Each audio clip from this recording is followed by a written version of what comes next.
ಇವಾಗಷ್ಟೇ ದೇವೇರಿ cinema ನೋಡಿರೋದ್ರಿಂದ ಬಹುಶಃ ವಿಜಯಮ್ಮ ಅವರಿಗೆ relate ಮಾಡೋಕ್ಕೆ ಈಸಿ ಆಗ್ಬೋದು. In the morning also she shared some of her experiences. Madhu wanted me to translate a bit whatever she spoke in the morning. She told that, you know, like not only the actors and the actors, they have problems in the film industry. Beyond that, you have to look at the extra artists, you know, who really have lot of problems, and they try to organize. She told that they try to organize the extra artists and the people who are working, not only the actors and the actor, you know. So, but they try to organize them in a different ways, but they could not succeed. She told us in the morning. So now the Deviri picture also talks many things about this cinema. You know, the girl actually who is passionate about cinema and all. Vijayamma during 60s, 70s and 80s, she has really had interacted with this film personalities, and also she has got a lot of experiences with the film division. I think she can share her experience, whatever she has encountered, what kind of a problem she had. At morning she shared some of her experiences. I think she can share her experiences. ಬಹುಶಃ ಅವರು ಬೆಳಗ್ಗೆ ಮಾತಾಡಿದ್ದಕ್ಕಿಂತ ಹೆಚ್ಚಾಗಿ ಈ ಫಿಲಮನ್ನು ನೋಡಿರೋದ್ರಿಂದ ಆ ಫಿಲ್ಮಲ್ಲಿ ಒಂಥರ heroine ಆಗಬೇಕು ಅನ್ನೋಂಥ ಒಂದು ಹುಡುಗಿದೊಂದು ಪ್ಯಾಷನ್ನು, ಆ ಥರದ್ದು ತುಂಬ ಜನ ಹುಡುಗಿಯರಿರ್ತಾರೆ. ಆ ಫಿಲ್ಮ್ ಇಂಡಸ್ಟ್ರಿ ಜೊತೆಗೆ 70, 80 ಮತ್ತು 90ರ ಜೊತೆಯಲ್ಲಿ ವಿಜಯಮ್ಮನವರಿಗೆ ಸಾಕಷ್ಟು ಅವ್ರ ಜೊತೆಗೆ ಒಂದು ಇಂಟ್ರ್ಯಾಕ್ಷನ್ ಇತ್ತು, ಮತ್ತು ಅವರು ವಿಮರ್ಶೆ ಕೂಡ ಬರೆದಿದ್ದರು. ಅವರು ತಮ್ಮ ಎಕ್ಸ್ಪೀರಿಯನ್ಸನ್ನು ಈ ಹೊತ್ತಿನಲ್ಲಿ ಹಂಚ್ಕೊಳ್ಬೋದು ಅಂತ ನಾನು ಕೇಳ್ತಾ ಇದ್ದೀನಿ.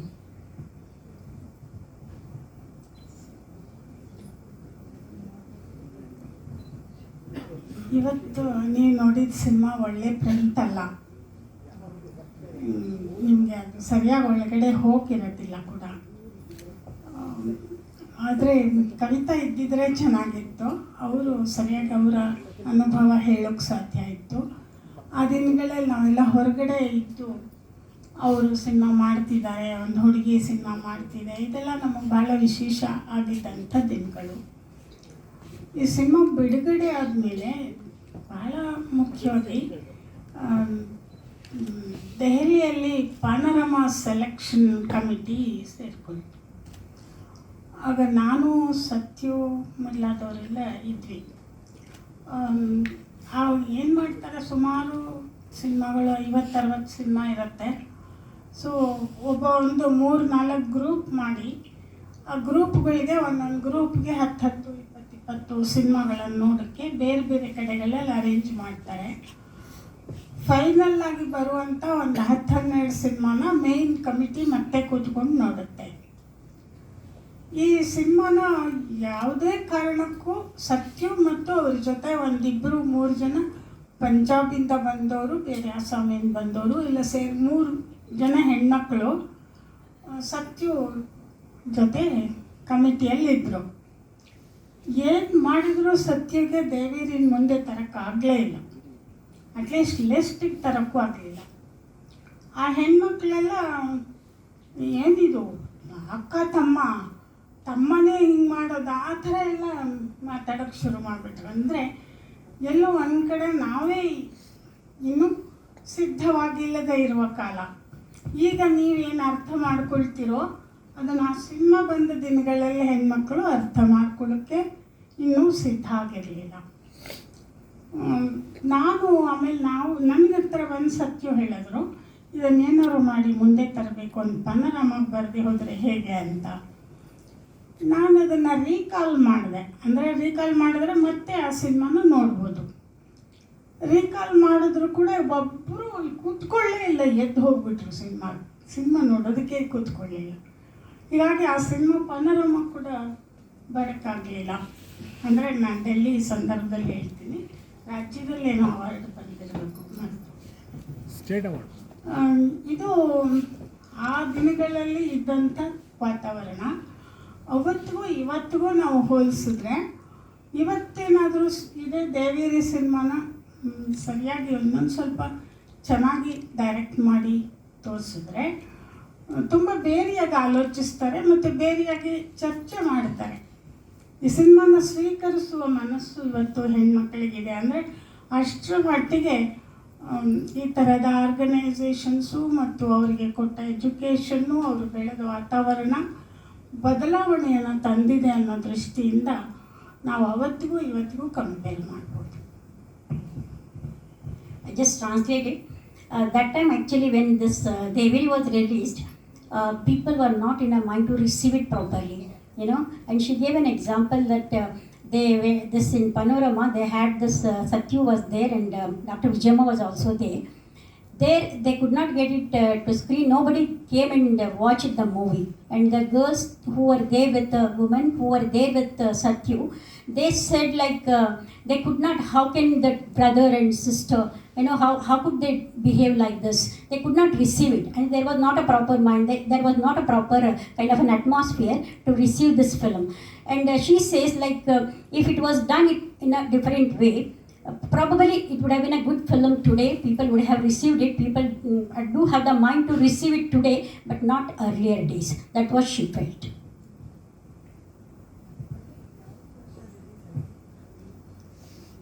Yeah, okay.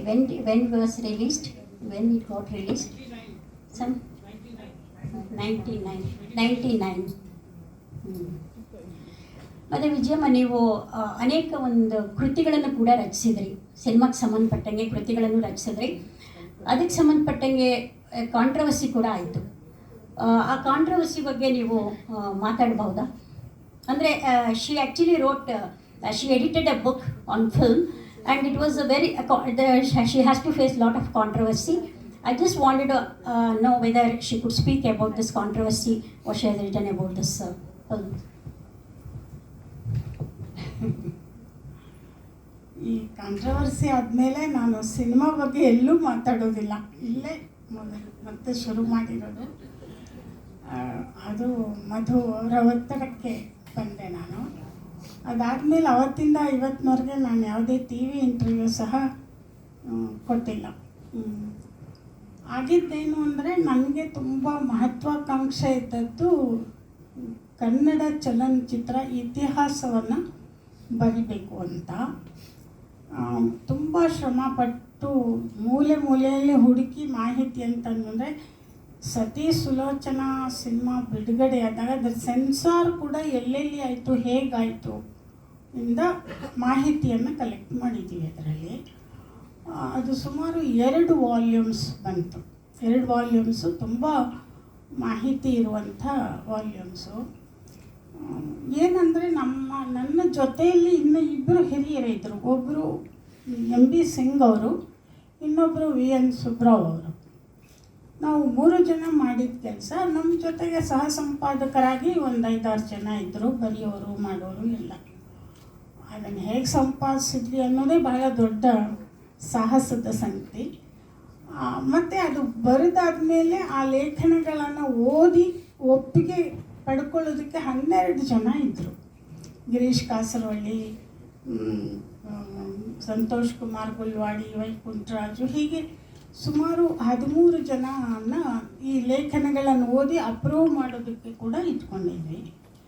ಇಷ್ಟೆಲ್ಲ ಮಾಡಿದರೂ ಕೂಡ ತುಂಬ ಸಂಕೋಚ ಆಗುತ್ತೆ ನನಗೆ ಹೇಳೋಕ್ಕೆ.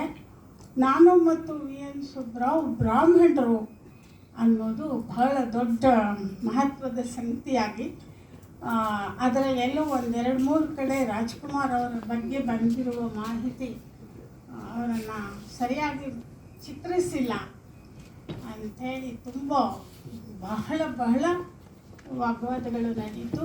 ಮತ್ತು ನಮ್ಮ ವಿರುದ್ಧ ಪ್ರೊಟೆಸ್ಟ್ಗಳು ಮಾಡಿದ್ರು ಅಭಿಮಾನಿ ಸಂಘಗಳವರು. ಆಮೇಲೆ ಕೋರ್ಟಿಗೆ ಹೋದರು, ಮೈಸೂರಿನಲ್ಲಿ ಕೋರ್ಟಿಗೆ ಹೋದರು. ಕೋರ್ಟಿಗೆ ಹೋದಾಗಲೂ ನನ್ನ ಅದೃಷ್ಟಕ್ಕೆ ಅವರು ಜಡ್ಜು ಇದು ಅಷ್ಟೊತ್ತಿಗೆ ಕಮಿಟಿ ಒಂದು ಮಾಡಿದರು. ಇದು ಹಂಪಿ ಯೂನಿವರ್ಸಿಟಿ ಅವ್ರು ಮಾಡಿದ್ದು. ಅಂದರೆ ಹಂಪಿ ಯೂನಿವರ್ಸಿಟಿ ಮತ್ತು ಫಿಲ್ಮ್ ಚೇಂಬರು. ಹಂಪಿ ಯೂನಿವರ್ಸಿಟಿಯವರು ಒಂದು ಸಮಿತಿ ಮಾಡಿದರು ಇದನ್ನು ಸರಿ ತಪ್ಪುಗಳನ್ನು ಇದು ಮಾಡೋದಕ್ಕೆ. ಅದರಿಂದ ಒಂದು ಕಮಿಟಿ ಇರೋದರಿಂದ ಈ ಕೋರ್ಟಿನ ಅಗತ್ಯ ಇಲ್ಲ ಅಂತ ಜಡ್ಜ್ ಅದನ್ನು ಕೇಸು ಕ್ಯಾನ್ಸಲ್ ಮಾಡಿದರು. ಆ ಸಮಿತಿಯು ಕೂಡ ಏನನ್ನೂ ತೀರ್ಮಾನ ತಗೊಳ್ಳೋಕ್ಕಾಗಲಿಲ್ಲ. ಆಮೇಲೆ ಚೇಂಬರ್ನವರೇ, ಫಿಲ್ಮ್ ಚೇಂಬರ್ನವರೇ ಒಂದು ತೀರ್ಮಾನ ತಗೊಂಡು ರೀರೈಟ್ ಮಾಡಬೇಕು ಅಂಥೇಳಿ ಒಂದಷ್ಟು ಜನ ಸೇರಿ ಅದನ್ನು ರೀರೈಟ್ ಮಾಡಿದಾರಂತೆ. ನನಗೆ ಯಾರೂ ಪ್ರತಿಯನ್ನು ಕೊಟ್ಟಿಲ್ಲ, ನಾನು ಕರೀಲೂ ಇಲ್ಲ, ನನಗೇನು ಗೊತ್ತಿಲ್ಲ. ಆದರೆ ಇದು ಕನ್ನಡ ಚಿತ್ರರಂಗದಲ್ಲಿ ಐಕಾನ್ಗಳ ಸಮಸ್ಯೆ. ಅದು ಹಿರಿಯರು VN ಸುಬ್ರಾವ್ ಮೊದಲ MB ಸಿಂಗ್ ಅವರು ತುಂಬ ಹಿರಿಯರು. ರಾಜ್ಕುಮಾರ್ ಅವರು ಏನೂ ಅಲ್ಲದ ದಿನಗಳಿಂದ ಬಲ್ಲವರು. ಹಾಗಾಗಿ ಅವರು ಬರೆಯುವಾಗ ಆ ದಿನಗಳಲ್ಲಿ ಏನಾಗಿತ್ತು ಅನ್ನೋದನ್ನು ಬರೆದಿರ್ತಾರೆ. ಇವರು ಹುಟ್ಟುತ್ತಲೇ ದೇವರಾಗ್ಬಿಟ್ಟಿರ್ತಾರೆ. ಅದರಿಂದ ಸ್ವಲ್ಪ ಎಲ್ರಿಗೂ ಅಸಮಾಧಾನ ಆಯಿತು. ಹಾಗಾಗಿ ಆ 2 ವಾಲ್ಯೂಮ್ಗಳನ್ನು ಮಾರಾಟ ನಿಷೇಧ ಅಂತ ಮಾಡಿದರು. ಅಂದರೆ ಪುಸ್ತಕವನ್ನು ಸುಡೋಕ್ಕೆ ಹೋಗೋದು ಇತ್ಯಾದಿಗಳೆಲ್ಲ ಆಯಿತು. ಆದರೆ ಮಾರಾಟ ಇದರಲ್ಲಿ ಭಾಳ ಕೇಳಿದ್ರಿಂದ ಇಷ್ಟು ಹೇಳ್ತಾ ಇದ್ದೀನಿ. ಭಾಳ ಬೇಸರದ ಸಂಗತಿ ಏನಾಯಿತು ಅಂದರೆ, ನಾನು ಯಾರನ್ನು MB ಸಿಂಗ್ ಅವರು ಬ್ರಾಹ್ಮಣರಲ್ಲ, ಅವರನ್ನು ಯಾರೂ ಟಚ್ ಮಾಡಲಿಲ್ಲ, ಅವ್ರ ಹೆಸರು ಕೂಡ ಎಲ್ಲೂ ಬರಲಿಲ್ಲ.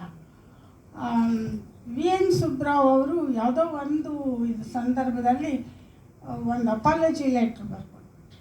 ಅಂದರೆ ಇದು ಯಾವುದನ್ನು ಮಾಡದೆ ಗಟ್ಟಿಯಾಗಿ ನಿಂತೋಳು ನಾನೊಬ್ಬಳೆ, ನಾನು ತುಂಬ ಸಫರ್ ಮಾಡಬೇಕಾಯಿತು ಅಷ್ಟು ಹೇಳ್ಬೋದು. I just translated. Actually, they brought out a book. They wanted to trace the history of film industry, films and all. So they, from Sati Sulochana, the first film, they had taken all these kinds of things. They did a lot of research, and there were 3 people, this MB Singh and then VN Subrao and Vijayamma. They brought out this book. But after they brought out this book, there was a lot of controversy saying that Rajkumar was not really characterized properly. About him, they have not written properly because there are 2 Brahmins in the committee and all. So it was a big issue, and they also prohibited selling the book, and also they started burning. All those kinds of things happened, and it went to the court also in Mysore. But there was a film division, and also this. The court said that since there was a kind of a film board has to take a kind of a decision, the court will not enter into it, that the film division has to take kind of a decision about it. But finally they asked to the film division, they have asked to rewrite it, but Vijayamma doesn't know what they have written and all. VN Subrao at one point he had to apologize, but Vijayamma stood very strongly. She didn't apologize, but she doesn't know really what happened later.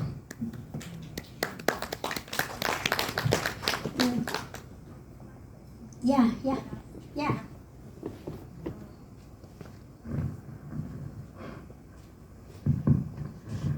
So when I was researching for this panel, I was reading up some of the interviews of the panelists, and I read something very interesting that Kavita Lankesh mentioned, and I want to read it out. That producers by and large are male. They trust a woman to run a family, but will not trust them to make a film. But even if the men are uneducated, do not know the front of the camera from the back, they are given loads of money and are expected to make commercial films. So I wanted to ask Dr. Vijayamma that in her long association with the Kannada film world, has she seen a change of this attitude at all? Are women directors or women technical experts, directors, cinematographers, editors, perceived any differently now than they were 30 years ago? What change has she seen? Directors ಭಾಳ ಕಡಿಮೆ, but camera woman ಬಂದಿದ್ದಾರೆ. ಬೇರೆ ಬೇರೆ ನಾನು ಬೆಳಗ್ಗೆ ಹೇಳಿದ್ನಲ್ಲ, ಆಯಾ ಕ್ಷೇತ್ರಗಳಲ್ಲಿ ತುಂಬ ಜನ ಬರ್ತಾ ಇದ್ದಾರೆ. ಬಟ್ ಒಂದೇನೆಂದರೆ, ನಾವು ಮೊನ್ನೆಯವರೆಗೂ ಕೂಡ ಇಲ್ಲೊಂದು ಪಾಶ್ ಕಮಿಟಿ ಬೇಕು ಅಂತ ನಾವು CM ಹತ್ರ ಹೇಳಿದ್ವಿ. ಮಾಡ್ಬೋದಾದ್ದು ಎಲ್ಲವನ್ನೂ ಮಾಡಿದ್ವಿ. ಚೇತನ್ ಅಹಿಂಸಾ, ಕವಿತಾ ಲಂಕೇಶ್, ಶ್ರುತಿ ಹರಿಹರನ್, ಹೀಗೆ ಒಂದಷ್ಟು ಜನ ನಾವು ಮಾಡಿದ್ವಿ ಕೆಲಸ. ಈಗ ಆಗಿದೆ ಅನ್ನುವ ಒಂದು ಸುದ್ದಿ ಬಂದಿದೆ, ಆದರೆ ಆ ಕಮಿಟಿಯಲ್ಲಿ ಯಾರಿದ್ದಾರೆ ಅಂತ ನಮಗೆ ಗೊತ್ತಿಲ್ಲ. ಅದು ಗೊತ್ತಾದರೆ ಅವರು, ನಮಗೇನು ನಂಬಿಕೆ ಇಲ್ಲ. ಯಾಕೆ ನಂಬಿಕೆ ಇಲ್ಲ ಅಂದರೆ, ಈಗ ಸದ್ಯಕ್ಕೆ ಫಿಲ್ಮ್ ಚೇಂಬರ್ನಲ್ಲಿ ಇರೋರು ಮತ್ತು ಆ ವಲಯದಲ್ಲಿ ಸ್ವಲ್ಪ ಮಾತಾಡುವಂಥವ್ರು ಯಾರಿಗೂ ಹೆಣ್ಮಕ್ಳ ಬಗ್ಗೆ ಗೌರವ ಇಲ್ಲ. ಅವ್ರುಗಳೇ ಕಮಿಟಿಯಲ್ಲಿ ಇದ್ದರೆ ಅದು ಮಂಗನ ಕೈಗೆ ಮಾಣಿಕ್ಯ ಕೊಟ್ಟಂಗೆ ಆಗುತ್ತೆ. ನಮಗೇನು ಅದರಿಂದ ಪಾಶ್ ಕಮಿಟಿಯಿಂದ ಭಾಳ ಸಹಾಯ ಆಗತ್ತೆ ಅನ್ನುವ ನಂಬಿಕೆ ಇಲ್ಲ. ಆದರೆ ಒಂದೇ ಸಮಾಧಾನ ಏನಂತಂದರೆ, ಎಲ್ಲೋ ಒಂದು ಕಡೆ ನಮ್ಮ ಹೆಣ್ಮಕ್ಳು ತನ್ನನ್ನು ತಾನು ಗೆದ್ದುಕೊಳ್ಳುವ ಸಾಮರ್ಥ್ಯ ಇರುವಂಥವ್ರು ಬರ್ತಿದ್ದಾರೆ. ಒಂದು ಅವ್ರಿಗಿರುವ ಎಜುಕೇಷನ್ನು, ಬರೀ ಎಜುಕೇಷನ್ ಅಷ್ಟೇ ಅಲ್ಲ, ಅದ್ರ ಜೊತೆಗೆ ಅವರೊಳಗಡೆ ನಾವು ತುಂಬುತ್ತಾ ಇರುವಂಥ ಸ್ಥೈರ್ಯ, ಅದು ಎಂಥ ಸಂದರ್ಭದಲ್ಲೂ ನಾನು ದಾಟ್ಕೊಳ್ಬಲ್ಲೆ ಅನ್ನೋ ಧೈರ್ಯ ಈಗಿನ ಹೆಣ್ಮಕ್ಳಿಗಿದೆ. ಅದು ನಾಳೆಯ ಭವಿಷ್ಯಕ್ಕೆ ಒಳ್ಳೆಯದು ಅಂತ ಅನಿಸುತ್ತೆ.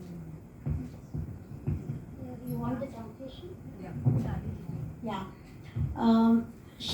She said that actually there are not many lot of changes, only camera women, you know, you can see them more, not women directors, not, you know. But yeah, only in Kannada, I mean Kannada industry she's talking about. Yeah. Other places also. Like in Bengali, I know it's the Yeah. Okay. She also said like there are recently she also went and gave a kind of a memorandum to the Sidramaya. They wanted to form a committee in the film committee in order to really fight whatever the kind of injustices that happens or whatever the kind of things that they want to put forward. You know? But she doesn't know whether it will be successful because it's very difficult. It's very difficult, you know, people are very, very rigid in the industry. They don't want to have a separate committee. They want everything to have in their hands.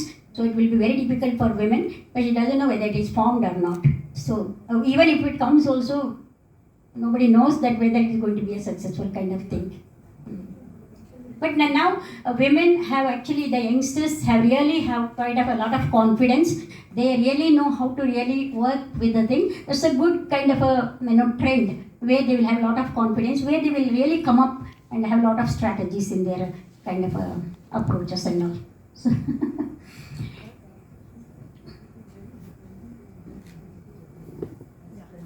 yeah. Why don't you take speak? Okay.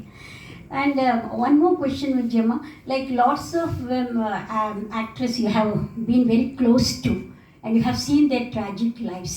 For example, Kalpana, she was a close friend of Kalpana, actress. So we have seen many women like that in the industry. Oh, really, what do you want to tell to the youngsters, young artists, the people who really come to the film or are directors or actors or whoever it is, you know? But we have seen the history, how women have been, you know, really they had their tragic ends and all. So what do you say? ಅಂದರೆ ಇಷ್ಟು ವರ್ಷದಲ್ಲಿ ಕಲ್ಪನಾ ತುಂಬ close friend ಆಗಿದ್ರು ಅವರಿಗೆ, ಅವ್ರದ್ದು ಒಂದು tragic ಲೈಫನ್ನು ನೋಡಿದ್ದಾರೆ. ಹಾಗೆ ಬೇರೆ ಬೇರೆ ಒಬ್ಬ ಆ್ಯಕ್ಟ್ರೆಸ್ಗಳನ್ನ ಟ್ರಾಜಿಕ್ ಲೈಫನ್ನು ಅವ್ರು ನೋಡಿದ್ದಾರೆ ಹತ್ತಿರದಿಂದ. ಇವಾಗ ಬರ್ತಾ ಇರೋಂತಹ ಯಂಗ್ ಆರ್ಟಿಸ್ಟ್ ಇರ್ಬೋದು ಅಥವಾ ವಿಮೆನ್ ಡೈರೆಕ್ಟರ್ಸ್ ಇರ್ಬೋದು, ಕ್ಯಾಮ್ರಾಮನ್ ಇರ್ಬೋದು, ಅವರಿಗೆ ಏನನ್ನು ಈ ಒಂದು ಹಿಸ್ಟ್ರಿನ ನೋಡಿದಾಗ ಏನನ್ನು ಹೇಳೋಕ್ಕೆ ಅಮ್ಮ ಇಷ್ಟಪಡ್ತಾರೆ? ಕೆಲವು ಮಾತುಗಳನ್ನು ಹೇಳಬಾರ್ದು. ಕನ್ನಡ ಚಲನಚಿತ್ರ ಉದ್ಯಮದಲ್ಲಿ ಎಲ್ಲ ಹೆಣ್ಣುಮಕ್ಕಳು ನನಗೆ ತುಂಬ ಹತ್ತಿರ, ಮತ್ತು ಅವರೆಲ್ಲ ವೈಯಕ್ತಿಕ ಸಂಗತಿಗಳು ನನಗೆ ಗೊತ್ತಿದೆ, ಆದರೆ ಅದನ್ನೆಲ್ಲ ನಾನು ಇಲ್ಲಿ ಹೇಳೋಕ್ಕಾಗಲ್ಲ. ಒಂದು ಇವರು ಕಲ್ಪನಾ ಅಂತ ಒಂದು ಮಾತು ಎತ್ತಿರೋದ್ರಿಂದ ಹೇಳ್ತಾ ಇದ್ದೀನಿ. ಕಲ್ಪನಾ ಅವರ ಬದುಕಿನಲ್ಲಿ ತುಂಬ ದುರಂತಗಳು ಆದವು. ಏನು ಆಕೆ ನಿರೀಕ್ಷೆ ಮಾಡಿದ್ಲು ಅದಾಗಲಿಲ್ಲ. ಪುಟ್ಟಣ್ಣ ಅವರು ಆಕೆ ಯಾವುದೋ ಒಂದು ಪಾತ್ರ ಮಾಡೋಕ್ಕೊಪ್ಪಲಿಲ್ಲ ಅನ್ನೋದನ್ನು ದೊಡ್ಡ ಇಶ್ಯೂ ಮಾಡಿ ಸುಮ್ಮನೆ ಅದೆಲ್ಲ ನೆಪಗಳು. ಒಟ್ಟಿನಲ್ಲಿ ಆಕೆಯಿಂದ ದೂರ ಹೋಗಬೇಕಾಗಿತ್ತು, ಅವರಿಗೆ ಬೇರೆ ಸಹವಾಸ ಬೇಕಾಗಿತ್ತು. ಹೀಗಾಗಿ ಆಕೆ ಮೇಲೆ ಒಂದು ಸಣ್ಣ ಆಪಾದನೆ ಹೊರಿಸಿ ಹೊರಗೆ ಬಂದರು. ಆಮೇಲೆ ಆಕೆಯ ಬದುಕಿನಲ್ಲಿ ಯಾರ್ಯಾರು ಬಂದರೋ ಅವರೆಲ್ಲರೂ ಆಕೆಗೆ ಅನ್ಯಾಯ ಮಾಡಿದರು. ಕೊನೆಯ ವ್ಯಕ್ತಿ ಅಂತೂ ಆಕೆಯನ್ನು ಸಾಯಿಸಿಯೇ ಬಿಟ್ಟರು ಅನ್ನೋದು ನಿಮಗೆಲ್ಲ ಗೊತ್ತಿದೆ ಆಕೆ ಕಥೆ. ನನಗೆ ಆಕೆ ನಾಟಕಗಳಲ್ಲಿ ಮಾಡೋಕ್ಕೆ ಶುರು ಮಾಡಿದ್ರು. ಸಿನಿಮಾದಲ್ಲಿ ಯಾವಾಗ ಅವಕಾಶಗಳು ತಪ್ಪುತ್ತೋ ನಾಟಕಗಳಲ್ಲಿ ಮಾಡೋರು, ಕಂಪ್ನಿ ನಾಟಕಗಳಲ್ಲಿ ಕಂಪ್ನಿ ನಾಟಕಗಳಲ್ಲಿ ಮಾಸ್ಟರ್ ಹಿರಣ್ಣಯ್ಯನವ್ರ ಕಂಪನಿಯಲ್ಲಿ ಮಾಡುವಾಗ ಆಕೆಗೆ ಒಂದು ನಾಟಕಕ್ಕೆ 5,000 ರೂಪಾಯಿ ಕೊಡ್ತಾಯಿದ್ರು. ಅದು ಚೆನ್ನಾಗೇ ಇತ್ತು. ಆಕೆ ಆಮೇಲೆ ಮತ್ತೆ ಹೋಗಿದ್ದು ಅವರು ಗುಡಿಗೇರಿ ಕಂಪ್ನಿಗೆ ಹೋದರು. ಆ ಗುಡಿಗೇರಿ ಕಂಪನಿಯಲ್ಲಿದ್ದ ನಾಯಕರು ತುಂಬ ಪವರ್ಫುಲ್ ಮ್ಯಾನ್. ಆಗ ದೇವರಾಜ ಅರಸರ ಕಾಲ. ಆಕೆ ನಾಟಕಕ್ಕೆ ಹೋಗೋ ಮುಂಚೆ 1-2-3 ದಿನ ಮುಂದೆ ಹೋಗೋವಾಗ ನನಗೊಂದು ಫೋನ್ ಮಾಡಿ, ನಾನು ಹಿಂಗೆ ನಾಟಕಕ್ಕೆ ಹೋಗಿ, ಆಕೆ ಗಂಟ್ಲು ಕಟ್ಟಿತ್ತು. ಗಂಟ್ಲು ಕಟ್ಟಿದೆಯಲ್ಲಮ್ಮ, ನೀನೇನು ನಾಟಕದಲ್ಲಿ ಅಭಿನಯಿಸ್ತೀಯ ಅಂತ ಕೇಳಿದೆ ನಾನು. ಅವಳು, ಇಲ್ಲ ನನಗೆ ಕಾಂಟ್ರ್ಯಾಕ್ಟ್ ಇದೆ, ಇದು 3 ನಾಟಕ ಮಾಡಿಬಿಟ್ರೆ ನನ್ನ ಕಾಂಟ್ರ್ಯಾಕ್ಟ್ ಮುಗಿದೋಗುತ್ತೆ, ಆಮೇಲೆ ನಾನು ಬಿಟ್ಟು ಬಂದುಬಿಡ್ತೀನಿ ಅದನ್ನೆಲ್ಲ. ಆಕೆಯ ಒಬ್ಬರು ವಿಶ್ವನಾಥ್ ಅಂತ ಮೊದಲು ಆಕೆ ಮದುವೆ ಆಗಿದ್ದರು. ಆ ವಿಶ್ವನಾಥ್ ಅವರು ನನಗೆ ಮತ್ತೆ ಬದುಕು ಕೊಡ್ತೀನಿ ಅಂತ ಹೇಳಿದ್ದಾರೆ, ನಾನು ಬಂದು ಸುಖವಾಗಿ ವಿಶ್ವನಾಥ್ ಜೊತೆ ಇರ್ತೀನಿ ಅಂತ ನನಗೆ ಹೇಳಿದರು. ಅದಾದ 2ನೇ ದಿನ 3ನೇ ದಿನ ಆಕೆ ಹೆಣವಾಗಿ ಬಂದಳು. ಎಲ್ಲ ವಿಷ ತಗೊಂಡ್ಲು, ವಜ್ರ ಕುಡಿದ್ಲು, ಹೀಗೆಲ್ಲ ಕತೆ ಹೇಳ್ತಾರೆ. ಅದೇನಾದರೂ ಅವಳೇ ಕುಡಿದಿದ್ರೆ ಅವಳ ಮುಖದ ಮೇಲೆ ಗಾಯಗಳಿರ್ತಿರಲಿಲ್ಲ, ನೀಲಿಗಟ್ಟಿದ ಗಾಯ, ಇಲ್ಲೆಲ್ಲ ರಕ್ತ ಸುರಿದಿತ್ತು, ಆ ಮುಖ ನೋಡೋಕ್ಕೆ ಆಗ್ತಿರಲಿಲ್ಲ. ಆ ದಿನಗಳಲ್ಲಿ ನಾನು ಅವಳನ್ನು ಕೇಳ್ತಿದ್ದೆ, ಹೀಗೆ ಒಂದಲ್ಲ ಒಂದು ಆಶ್ರಯಕ್ಕೆ ಹೋಗೋದರ ಕಾರಣ ಏನು, ಯಾಕೆ ಹೀಗೆ ಮಾಡ್ತಿದ್ದೀಯಾ ಅಂತ ನಾನು ಕೇಳಿದ್ದು ನಿಜ. ಆಗ ಆಕೆ ಹೇಳಿದ್ದು, ಬಲಶಾಲಿಯೊಬ್ಬ ಬೇಕು, ನಮ್ಮನ್ನು ರಕ್ಷಿಸೋಕ್ಕೆ ಬಲಶಾಲಿಯೊಬ್ಬ ಬೇಕು ಅಂತ ಆರಿಸ್ಕೋತೀವಿ, ಆದರೆ ಆ ಬಲಶಾಲಿ ನಮ್ಮನ್ನು ಬಳಸ್ಕೊಂಡು ಬಿಟ್ಟು ಹೋಗ್ತಾನೆ. ಇದು ಆಕೆ ನನಗೆ ಕೊಟ್ಟ ಉತ್ತರ. ಆ ಥರ ಬಹಳ ಜನಕ್ಕೆ ಆಗುತ್ತೆ. ಕೆಲವು ಸಲ ಅವರೇ ಮಾಡ್ಕೊಳ್ಳೋದಾಗತ್ತೆ, ಕೆಲವು ಸಲ ಆ ಉದ್ಯಮದಲ್ಲಿ ಇರೋದು ಅನಿವಾರ್ಯವಾದವರು ಹೀಗೆ ತಮ್ಮನ್ನು ತಾವು ಒಪ್ಪಿಸ್ಕೊಳ್ಬೇಕಾದ ಸಂದರ್ಭ ಬರುತ್ತೆ. ಇವೆಲ್ಲ ಇಷ್ಟಪಟ್ಟು ಖಂಡಿತ ಮಾಡಲ್ಲ. ಒಂದು ಹೆಣ್ಣು ಸುಖವಾಗಿಲ್ಲ, ಇಂಥ ಸಂಬಂಧಗಳಿಂದ ಒಬ್ಬರೂ ಸುಖವಾಗಿಲ್ಲ, ಆದರೆ ಅವ್ರ ಬದುಕಿಗೆ ಇದು ಅನಿವಾರ್ಯ ಆಗಿರುತ್ತೆ. ಕನ್ನಡ ಸಿನಿಮಾ, ಕನ್ನಡ ನಟಿಯರಿಗೆ ನಿಮಗೆ ಗೊತ್ತಿದ್ದಂಗೆ ಬೇರೆ ಭಾಷೆಯ ನಟಿಯರನ್ನು ಕರ್ಕೊಂಬಂದರೆ ಅವರನ್ನು ಸ್ಟಾರ್ ಹೋಟ್ಲಲ್ಲಿ ಇಳಿಸ್ತಾರೆ, ಅವರನ್ನು ಹೀರೋಯಿನ್ ಮಾಡ್ಕೋತಾರೆ, ಅದು ಬೇಕಾದ ಯಾವ್ಯಾವ ತರಹ ಬೇಕಾದರೂ ಚಿತ್ರಿಸ್ತಾರೆ ಅವರನ್ನು. ಆದರೆ ಕನ್ನಡ ನಟಿಯರನ್ನು ಹಾಗೆ ಚಿತ್ರಿಸೋಕ್ಕಾಗಲ್ಲ. ನೀವು ಉದ್ದಕ್ಕೂ ನೋಡ್ಕೊಂಡು ಬನ್ನಿ, ಕನ್ನಡ ನಟಿಯರಿಗೆ ಆ ಥರದ ಚಿತ್ರಿಸಿದ್ರೆ ಅವ್ರು ನಾಳೆ ಹೀಗೆ ರಸ್ತೆಯಲ್ಲಿ ಓಡಾಡೋಕ್ಕಾಗಲ್ಲ. ಬೇರೆ ಭಾಷೆಯ ನಟಿಯರು ಇಲ್ಲಿರಲ್ಲ, ಅವ್ರ ಊರಲ್ಲಿ. ಈಗ ಪ್ಯಾನ್ ಇಂಡಿಯಾ ಎಲ್ಲ ಬಂದಮೇಲೆ ಏನು ಬದಲಾವಣೆ ಆಗಿದೆ ನನಗೆ ಗೊತ್ತಿಲ್ಲ, ಆದರೆ ಆ ದಿನಗಳ ಸಮಸ್ಯೆ ಇತ್ತು. ನಾನು ಒಬ್ಬ ತುಂಬ ಸುಂದರವಾದ ಚಿತ್ರಗಳನ್ನು ತೆಗೆಯುವ ನಟ ಒಬ್ಬರನ್ನು ಕೇಳಿದೆ, ನಟ ಕಮ್ ಪ್ರೊಡ್ಯೂಸರ್ ಕಮ್ ಡೈರೆಕ್ಟರ್. ನೀವು ಹೀಗೆ ಕನ್ನಡದ ನಟಿಯರನ್ನು ಬಿಟ್ಟು ಬೇರೆ ನಟಿಯರನ್ನು ಕರ್ಕೊಂಬರ್ತೀರಿ, ಸ್ಟಾರ್ ಹೋಟ್ಲಲ್ಲಿ ಇಳಿಸ್ತೀರಿ, ಹೀಗೆಲ್ಲ ಚಿತ್ರಿಸ್ತೀರಿ, ಅದ್ಯಾಕೆ ಕನ್ನಡ ನಟಿಯರಿಗೆ ಅವಕಾಶ ಕೊಡಲ್ಲ, ಅವ್ರಿಗೆ ಅಷ್ಟೊಂದು ಸಂಭಾವನೆ ಕೊಡ್ತೀರಿ ಅಂತ ಕೇಳಿದ್ದೆ ನಾನು. ಅವಾಗ ಆತ ಹೇಳಿದರು, ಒಂದ್ಸಲ ನಾವು ಬುಕ್ ಮಾಡಿಕೊಂಡ್ರೆ 5 ಸ್ಟಾರಲ್ಲಿ ಇಳಿಸೋದು ಮತ್ತು ದುಡ್ಡು ಕೊಡೋದು ಯಾಕೆಂದರೆ ಎಲ್ಲಕ್ಕೂ ಅಡ್ಜಸ್ಟ್ ಆಗೋಕ್ಕೆ ನಮ್ಮ ಅಗ್ರಿಮೆಂಟು ಅಂತ. ಹಾಗೆ ಹೇಳಿ ಅವರು 5 ಸ್ಟಾರ್ ಹೋಟ್ಲಿಗೆ ಧಾರಾಳವಾಗಿ ಹೋಗ್ಬೋದು ನಟರು. ಇಂಥದ್ದೆಲ್ಲ ಮಾಡಿರುವಂಥ ಚಿತ್ರೋದ್ಯಮದಲ್ಲಿ ಒಳ್ಳೆಯದನ್ನು ಇವಾಗ ದಿನಗಳಲ್ಲಿ ನಿರೀಕ್ಷಿಸೋಕ್ಕೆ ಸಾಧ್ಯವಾ ಅಂತ ಯೋಚನೆ ಮಾಡಬೇಕಾಗಿದೆ. ಆದರೆ ನಿರೀಕ್ಷೆಗಳು ಹುಸಿ ಹೋಗದೇ ಇರಲಿ ಅನ್ನೋ ಆಸೆ ಇದೆ. ಈ ಉದ್ಯಮದಲ್ಲಿ ಹೆಣ್ಮಕ್ಳು ಬರಬೇಕು, ಕೆಲಸ ಮಾಡಬೇಕು ಅನ್ನೋದು ನನ್ನ ಆಸೆ ಕೂಡ. ಇದು ಅನುಭವಿಸಿರುವ ಕಷ್ಟಗಳು ಬೇರೆ, ಇನ್ನು ಮುಂದೆ ಅಂಥದ್ದು ಬರಲ್ಲ ಅಂತ ನಮಗೊಂದು ಸಣ್ಣ ಹೋಪ್ ಇದೆ. ಏಕೆಂದರೆ ಆ ಉದ್ಯಮದ ಬಗ್ಗೆ ನನಗೆ ಬೇರೆ ಥರದ ಆಸಕ್ತಿಗಳಿರೋದ್ರಿಂದ. ನಾವು ಈ ಸಂದರ್ಭದಲ್ಲಿ ಒಂದು ನೆನೆಬೇಕು, ವಿವಾದ ಆಯಿತು ಅಂತ ಹೇಳಿದ್ನಲ್ಲ, ಪುಸ್ತಕದ ವಿವಾದ.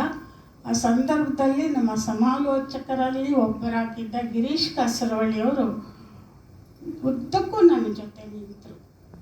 ತುಂಬ ಅವರು ಯಾವ ಹೋರಾಟಕ್ಕೂ ಉಪವಾಸ ಕೂತ್ಕೊಳ್ಳೋದ್ರಿಂದ ಏನು ಬೇಕಾದ್ರೂ ಮಾಡೋಕ್ಕೆ ತಯಾರಿದ್ದಂಥ ಒಬ್ಬನೇ ಒಬ್ಬ ವ್ಯಕ್ತಿ, ಅದು Girish Kasaravalli. Translation? Okay, actually very shortly I'll do the translation. Kalpana had this kind of a tragic end, and she tells that Kalpana was sent away by Putana Kanagal. Actually, he used an excuse to send her off. So like that, she could not really survive, and then she had to act and drama and all. She was given some 5,000 rupees in the beginning, and then later she was acting in many other drama troupes and all. Finally, she acted with this Gudigeri group, and there she had to die, and she had an ambition of coming back to her previous husband. She had that, but it didn't happen. Within 3 days she died while she was acting the drama and all. But that's still a kind of a ambiguous thing, how she died and all, nobody knows. So these kind of tragic things will happen, and people have to be very careful. The industry is like that. So the women face a lot of problems because this Kannada actors, because the directors bring women from the outside, the actors from the outside, and they will be given a lot of privileges. She asked one director actor and all. He said like we bring them and we put them in a 5-star hotel and they will adjust to everything. So like that's why we are calling them, we are bringing actors from the outside and all. So she says that it's very difficult to survive in this industry, but still women are coming now, and they have to be with a lot of independence, a lot of self-respect, they have to act. She hopes it will happen.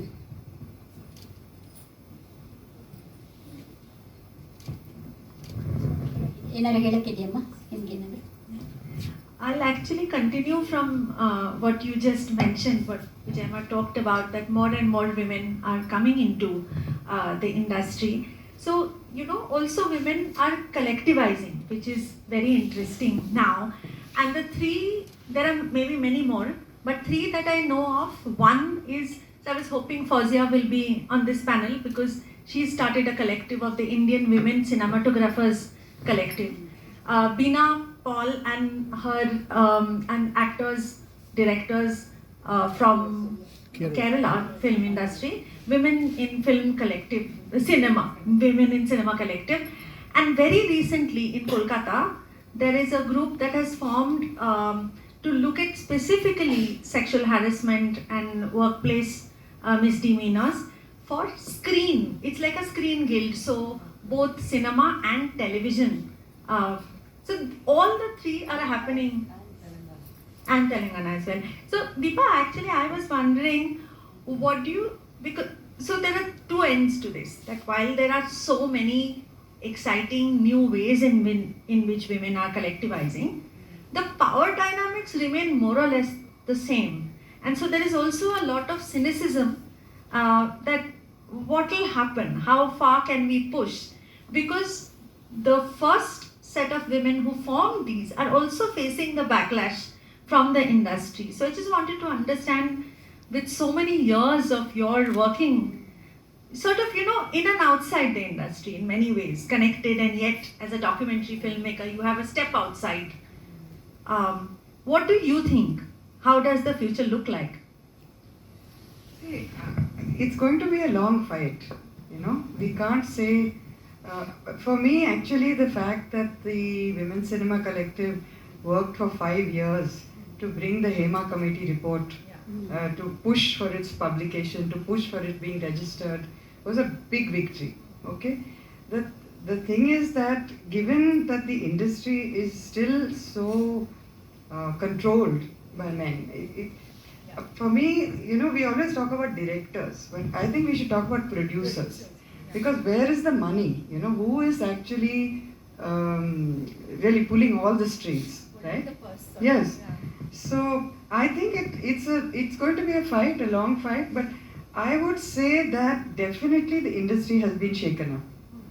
I think the HEMA committee report, even though they may have private vendettas against certain artists, certain women singers, in fact, have been in Tamil Nadu and have been blacklisted, they don't get work.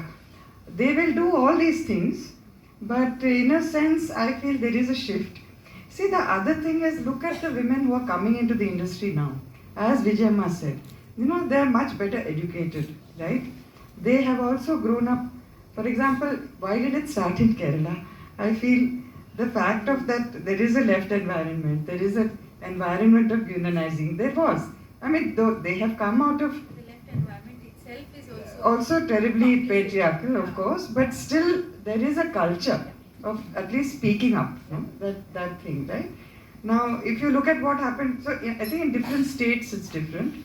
In Telangana, what is very interesting is that there is actually a cinematograph minister. He's actually a minister for cinema, right? Now, what the women who are in the industry, not just artists, but also women who work in production, women who are makeup artists, women who are also working on sets, costume design, script, and what they call junior artists, right? Though that is a terrible word and we shouldn't use it, but they're artists, right? Now, what happened is they actually started working with feminist and groups in Hyderabad and in Telangana. So, the memorandum of demands that they presented went far beyond only reducing sexual harassment in the workplace and creating a safe environment for women to work. What they did is they expanded the scope of what they were asking for, which went into the area of, can we have contracts, right? What would those contracts entail? What would they look like, right? Also, working conditions. For example, there are no toilets on sets for women, okay? Some very basic things. Only actresses may get, but what about all the other women who are working on the sets? So that is one part. Then, how do you calibrate payment? And why is it that, say, certain groups of women are paid, that their work is devalued? So, I think what happened in Telangana actually is very interesting because it went beyond the scope of, as I said earlier, just creating a safe space on location or on sets, So, also in terms of credit, they also talked about the way credit is given to women in the end, like how does that work? Why is there such a discrepancy between what female stars, for example, get versus the men? How can you narrow that gap? Many such things. So I think in each state it has taken a different angle. In Tamil Nadu, also like what Fauzia did, we have there, actually it was assistant camera women who first started trying to get together. And that is again a very interesting thing because, even in one technical field, there are many assistants. It's, they need, for example, if you take the camera, you need assistants to work with lights, you need, there are many focus pullers, many kinds of things. So, rather than, what I found interesting is that in every place, these invisible jobs, which are considered a very, these jobs are never talked about. It's so the impetus to mobilize really came also from those women. So I think it's encouraging, but it's a long fight. I mean, they're not going to give up control like that. And my very naive and utopian thing is that we have to have women producers. We have to have women distributors. You have to really start producing and working out a distribution kind of thing. And if you look now in a very small way, you look at somebody like Guneet Monja from Bombay, there are women who have started doing this actually. They invite scripts from women, So I feel it's positive, I think things are, I would not be so, no. So Deepa, I want to take you back a little bit in your career. I mean, we were talking about today, but I want to talk about a little bit about yesterday. And it's very interesting to see how so many women from a certain generation who worked in the arts and arts related industries also had very close ties with feminist movements that were happening across the country at a certain point. And political journeys and artistic journeys were hand in hand, and they were speaking to each other in very interesting ways, whether you see it in poetry and literature, whether you see it in film or in visual arts, it was all around. And your deep engagement with Yugantar, I was reading up a little bit, a feminist collective at the very beginning. Tell us a little bit about that and how your journey began there, and how does it speak to your practice of documentary filmmaking? Before that, I want to ask Vijayamma one question. Not a question really, I want you to share. Because I think when I look back and you think like the 70s, 80s, there was film criticism. Okay? Newspapers actually carried film reviews. And there were a lot of women film critics, theatre critics, music critics, and they were influential, I think, no? You were one of them. So if you think of that time and now, where there are no reviews, you cannot find reviews for anything, whether it's painting, music, film, literature, our papers have, it's over, you know. So can you share a little bit about that also? That's, I think, for young people today to understand that this, film criticism, film reviews, yeah, you know. So could you share with me?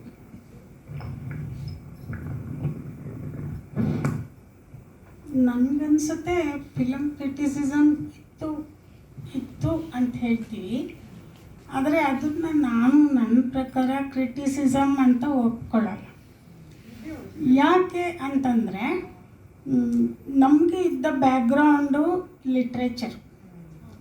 ನಾವು literature ಒಂದು cinema ನೋಡಿಬಿಟ್ಟು ಅದರ content ಬಗ್ಗೆ ಮಾತಾಡ್ತಿದ್ವಿ ಹೊರತು ಅದರ technical aspect ಮಾತಾಡ್ತಿರ್ಲಿಲ್ಲ. ಅಂದರೆ one should know the each and everything of the film.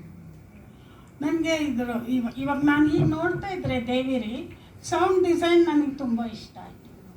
ಅಂದರೆ ಆ ಸೌಂಡ್ ಡಿಸೈನ್ ಆ ದಿನಗಳಲ್ಲಿ ನನಗೆ ಗೊತ್ತಾಗ್ತಿರ್ಲಿಲ್ಲ. ಅಂದರೆ ಐ ಥಿಂಕ್ ನಮಗೆ ನಾವು ವಿಮರ್ಶೆ ಮಾಡಿದ್ವಿ ಅಂತ ಇರ್ಬೋದೇ ಹೊರತು ಆ ವಿಮರ್ಶೆಯನ್ನು ಸಾಹಿತ್ಯದ ಹಿನ್ನೆಲೆಯಲ್ಲಿ ಮಾಡಿದ ನಾವು ಅದರಲ್ಲಿ ಇವನ್ ಇಮೇಜಸ್ಸನ್ನು ಕೂಡ ಸಾಹಿತ್ಯದ ಇಮೇಜಸ್ಸನ್ನು ಹೇಳ್ತಿದ್ವಿ ಹೊರತು ಈ ಟೆಕ್ನಿಕಲ್ ಕಾರಣಕ್ಕೆ ಬರುವ ಇಮೇಜ್ ಬೇರೆ ಅಲ್ವಾ, ಅದನ್ನು ನಾವು ಹೇಳ್ತೀವಿ. ಇದನ್ನು ಬದಲಾಯಿಸ್ಕೊಳ್ಳೋಕ್ಕೆ ನಾವು ತುಂಬ ಸಮಯ ತಗೊಂಡಿದ್ದೀವಿ. ಈಗ ಬಂದರೆ ವಿಮರ್ಶೆ, ನಿಜವಾದ ವಿಮರ್ಶೆ ಬರುತ್ತೆ. ಅದು ಆಗಬೇಕು, ಆಗತ್ತೆ ಅಂತ ನನಗಂತೂ ನಂಬಿಕೆ ಇದೆ. ಯಾಕೆ ಈ ಮಾತು ಹೇಳ್ತೀನಿ ಅಂದರೆ ಆಗ ಬರ್ತಿದ್ದವ್ರಿಗೆ ಅದು ಹೊಟ್ಟೆಪಾಡಾಗಿತ್ತು. ಅಂದರೆ ಸಿನಿಮಾದಲ್ಲಿ ಆ್ಯಕ್ಟ್ ಮಾಡೋದು ಒಂದು ಲಾಸ್ಟ್ ರಿಸಾರ್ಟ್. ಎಲ್ಲೂ ಏನೂ ಆಗದೆ, ಹೆಚ್ಚು ವಿದ್ಯಾವಂತರಲ್ಲದೆ ಅಂಥವ್ರು ಬಂದಾಗ ಅವರು ಎಲ್ಲದಕ್ಕೂ ಬಾಗಬೇಕಾಗಿತ್ತು, ತಲೆಬಾಗಬೇಕಾಗಿತ್ತು. ಮತ್ತು ಅವರು ರೆಸಿಸ್ಟ್ ಮಾಡೋಕ್ಕೆ ಅವ್ರಿಗೆ ಧೈರ್ಯ ಇರಲಿಲ್ಲ. ಇದು ಬಿಟ್ಟರೆ ನಾಳೆ ಹೊಟ್ಟೆಗಿಲ್ಲ ಅನ್ನುವ ಸ್ಥಿತಿಯೂ ಇತ್ತು. ತೀರಾ ಎಲ್ಲೋ ಹೋಗಿ ದೇವಿರಿ ಥರ ಆಗೋಕ್ಕಿಂತ ಎಲ್ಲೋ ಒಂದು ಮುಚ್ಚು ಮರೆಯಾಗಿ ಏನೋ ಆಗುತ್ತೆ ಬಿಡು ಅನ್ನೋ ಧೋರಣೆ ಇತ್ತು. ಆದರೆ ಈಗ ಹಾಗಲ್ಲ. ಈಗ ಬರೋರು ಇದಲ್ಲದಿದ್ರೆ ಇನ್ನೊಂದು ಮಾಡ್ತೀನಿ ಅನ್ನುವಂಥ ಧೈರ್ಯ ಇರೋ ಹೆಣ್ಮಕ್ಳು. ಹಾಗಾಗಿ ಏನಾಗುತ್ತೆ, ಯಾರಿಗೂ ಸರೆಂಡ್ರ್ ಆಗಿಲ್ಲ. ಇನ್ನು ಇಂಡಸ್ಟ್ರಿಗಳು ಬಗ್ಗೆ ನೀವು ಹೇಳಿದ್ರೆ ತೆಲುಗು ಮತ್ತು ಮಲಯಾಳಂ ಇಂಡಸ್ಟ್ರಿಯ ಹಾಗೆ ಕನ್ನಡ ಇಲ್ಲ ನೋಡಿ. ಕನ್ನಡದಲ್ಲೇ ಮೊದಲು ಆಗಿದ್ದು ಚಲನಚಿತ್ರ ಅಕಾಡೆಮಿ. ಅದರ ಧ್ಯೇಯೋದ್ದೇಶಗಳು ಬಹಳ ಬೇರೆ ಬೇರೆ ಇದೆ. ಆದರೆ ಅದು ಯಾವುದನ್ನು ಈ ಅಕಾಡೆಮಿ ಮಾಡಲಿಲ್ಲ. ಅದೇ ಇದು ನಮ್ಮದನ್ನೇ ಕಾಪಿ ಮಾಡಿದ್ದು ಮಲಯಾಳಂ. ಯಾಕೆಂದರೆ ನಾನೇ ಅದನ್ನು ಕಾಪಿ ಕೊಟ್ಟು ಕಳಿಸಿದ್ದೆ. ಕೊಟ್ಟು ಅದನ್ನು ಇಲ್ಲಿ ನನ್ನ ಹತ್ರ ಬಂದು ತೊಗೊಂಡು ಹೋದವರು ಅಲ್ಲಿ ಅಕಾಡೆಮಿ ಮಾಡಿ ತುಂಬ ಅದ್ಭುತವಾಗಿ ಇಡೀ ಕಂಟ್ರೋಲ್ ಇಟ್ಕೊಂಡಿದ್ದಾರೆ, ಇಡೀ ಇಂಡಸ್ಟ್ರಿ ಕಂಟ್ರೋಲ್. ಆ ಥರದ ಕಂಟ್ರೋಲು ನಮ್ಮ ಚಲನಚಿತ್ರ ಅಕಾಡೆಮಿಗೆ ಇಲ್ಲ. ಮತ್ತು ಸಿನಿಮಾ ಇಂಡಸ್ಟ್ರಿಯಲ್ಲಿ ಯಾವುದೇ ರೀತಿಯ ಒಂದು ಭದ್ರತೆಯನ್ನು ಕೊಡುವಂಥ, ಕಮಾಂಡ್ ಮಾಡುವಂಥ ಯಾವ ಸಂಸ್ಥೆಯೂ ಇಲ್ಲ. ಊರಿಗೆ ಅವರೇ ರಾಜರು, ಅವ್ರಿಗವರೇ ಏನು ಬೇಕಾದರೂ ಮಾಡ್ಕೋಬೋದು. ಇದು ಹೋಗಬೇಕು. ಇದು ಹೋಗಿ ಒಂದು ಕಮ್ಯಾಂಡಿಂಗ್ ಆದ ಸಂಸ್ಥೆ. ಮೊದಲು ಫಿಲ್ಮ್ ಚೇಂಬರ್ಗೆ ಇದ್ದಷ್ಟು ಪವರ್ ಕೂಡ ಈಗಿಲ್ಲ. ಅವರೊಂದು ಚೇಂಬರ್ ಮಾಡಿದ್ರೆ ಇನ್ನೊಂದು ಚೇಂಬರ್ ಮಾಡ್ತಾರೆ. ಅಂದರೆ ಎಲ್ಲ ಬೈಲಾಬಿಲಲ್ಲಿ ಲೂಸ್ ಇದೆ. ಇದನ್ನೆಲ್ಲ ಸರಿ ಮಾಡಿ ಆಗುವಂಥ ಗಟ್ಟಿತನವನ್ನು ನಾವು ಕಟ್ಕೊಂಡ್ರೆ ಮಾತ್ರ ನಾವು ಏನಾದರೂ ಇಲ್ಲಿ ಮಾಡೋಕ್ಕೆ ಸಾಧ್ಯ. ಯಾರೋ ಒಂದು ನಮ್ಮ ಪವರ್ಫುಲ್ ಒಂದು ಇದು ಇದ್ದರೆ, ಈಗ ನಾವೊಂದು ಫ್ಯಾಕ್ಟ್ರಿಯಲ್ಲಿ ಪೋಸ್ಟ್ ಕಮಿಟಿ ಮಾಡಿದರೆ ಅದಕ್ಕೆ ಭದ್ರತೆ ಇರುತ್ತೆ. ಅಂದರೆ ಆ ಫ್ಯಾಕ್ಟ್ರಿ ಇದೆ, ಅದೇ ಅಲ್ಲಾಡೋಗುತ್ತೆ ಅನ್ನೋದು. ಇಲ್ಲಿ ಹಂಗಿಲ್ಲ, ಹೋಗೋದು ಬೇಡ, ನಾನು ಹಿಂಗೆ ಇರ್ತೀನಿ ಅನ್ನೋರ್ಗೆ ಏನು ಮಾಡ್ತೀರಿ? ಆ ಥರದ ಒಂದು ಧೋರಣೆ ಕನ್ನಡ ಚಿತ್ರರಂಗದಲ್ಲಿದೆ. ಅದನ್ನು ಹೋಗಿಸೋದಕ್ಕೆ ಮತ್ತೆ ನಾವೇ ನಿಲ್ಲಬೇಕು. ನಾವೇ ಅಂದರೆ ಹೆಣ್ಮಕ್ಳು, ಅದು ಸಾಧ್ಯ ಆಗತ್ತೆ. ನನಗೆ ತುಂಬ ಭರವಸೆ ಯಾಕೆ ಮಾತಾಡ್ತೀನಿ ಅಂದರೆ, ಎಲ್ಲಿ ನಾವು ಸ್ತ್ರೀವಾದವನ್ನು ಮುಂದೆ ಇಟ್ಕೊಂಡು ಚಳುವಳಿಗಳನ್ನು ಮಾಡ್ತಾ ಹೋದ್ವಿ, ಅದು ಅದರೊಳಗೆ ಇರಲಿ ಆಚೆ ಇರಲಿ, ಹೆಣ್ಮಕ್ಳಿಗೆ ಒಂಚೂರು ಅಲರ್ಟ್ನೆಸ್ ಬಂದಿದೆ. ಮನೆ ಹೆಣ್ಮಕ್ಳಿಗೂ ಕೂಡ ಎಲ್ಲೋ ಒಂದು ಕಡೆ ಸ್ವಲ್ಪ ನಾನು ನನ್ನ ಸ್ವಾತಂತ್ರ್ಯ, ನನ್ನ ಸಮಯ, ನನ್ನ ಬದುಕು ಇದೆಲ್ಲ ಇದೆ. ಅದು ಎಜುಕೇಟೆಡ್ ಇನ್ನೂ ಚೆನ್ನಾಗಿರುತ್ತೆ. ನನಗೆ ಅದು ಗಂಡಸರಲ್ಲೂ ಆಗಿದೆ. ತಿಳುವಳಿಕೆ ಗಂಡಸ್ಗೂ ಬಂದಿದೆ. ಇತ್ತೀಚಿನ ಈಗ ಸಿನಿಮಾಗಳು ಬರ್ತಾ ಇದೆಯಲ್ಲ, ಸಣ್ಣ ಪ್ರಮಾಣದ ಸಿನಿಮಾಗಳು, ಆ ಗುಂಪುಗಳಲ್ಲಿ ತುಂಬ ಒಗ್ಗಟ್ಟಿರುತ್ತೆ. ಅಲ್ಲಿ ಯಾರನ್ನು ಎಕ್ಸ್ಪ್ಲಾಯ್ಟ್ ಮಾಡುವಂಥದ್ದು ಬರೋದೇ ಇಲ್ಲ ಪ್ರಶ್ನೆ. ಅಲ್ಲಿ ಕೆಲಸ ಎಕ್ಸ್ಪ್ಲಾಯ್ಟ್ ಆಗಬೇಕಷ್ಟೆ, ಅವರವ್ರ ಟ್ಯಾಲೆಂಟ್ ಎಕ್ಸ್ಪ್ಲಾಯ್ಟ್ ಆಗಬೇಕು. ಇದು ದೇಹಕ್ಕೆ ಸಂಬಂಧಪಟ್ಟದ್ದು ಏನೂ ಅಲ್ಲಿ ನಡೀತಾ ಇಲ್ಲ. ಅದು ಹಿಂದಿನ ಇದಿತ್ತಲ್ಲ ವ್ಯವಸ್ಥೆ, ಅಲ್ಲಿದ್ದ ಹಾಗೆ ಅದು ಅನಿವಾರ್ಯ ಆಗಿ ಉಳಿದಿಲ್ಲ. ಅವರವರು ಅಂಡರ್ಸ್ಟ್ಯಾಂಡಿಂಗ್ಸ್ ಮೇಲೆ, ಒಪ್ಪಿಗೆ ಮೇಲೆ ಏನು ನಡೆದ್ರು ಅದು ನಾವು ಹೇಳೋಕ್ಕಾಗಲ್ಲ. ಅದರಲ್ಲೇ ನಾನು ಕೆಲವೊಂದು ಕಡೆ ಪಾಸ್ಟ್ ಕಮಿಟಿ ಮಾಡೋದ್ರ ಹಿಂದೆ ಕೂಡ ಡೌಟ್ ಇದೆ. ಇಲ್ಲಿ ಯಾರ ಮೇಲೂ ಕಂಟ್ರೋಲ್ ಇಲ್ಲದೆ ಇರುವಾಗ ಯಾರನ್ನು ಕರೆದು ಏನು ಕೇಳ್ತೀರಿ? ಈ ಥರದ ಸಮಸ್ಯೆಗಳು ಇದೆ ಇಲ್ಲಿ. ಅದು ಹೋಗೋಕ್ಕೆ ನನ್ನ ಪ್ರಕಾರ ಒಂದು 8-10 ವರ್ಷ ಬೇಕಾಗ್ಬೋದು. ನಮ್ಮ ಹೆಣ್ಮಕ್ಳು ಹೆಚ್ಚು ನುಗ್ಗಬೇಕು, ಅಷ್ಟೇ ಧೈರ್ಯಶಾಲಿಗಳಾಗಬೇಕು. ನಾವು ಬರೀ ಥಿಯರಿ ಹೇಳ್ಕೊಡೋದಲ್ಲ, ಪ್ರಾಕ್ಟಿಕಲ್ಲಾಗಿ ಸ್ವಲ್ಪ ಅವ್ರಿಗೆ ಸುರಕ್ಷಣೆಯನ್ನು ಹೇಳ್ಕೊಡ್ಬೇಕು.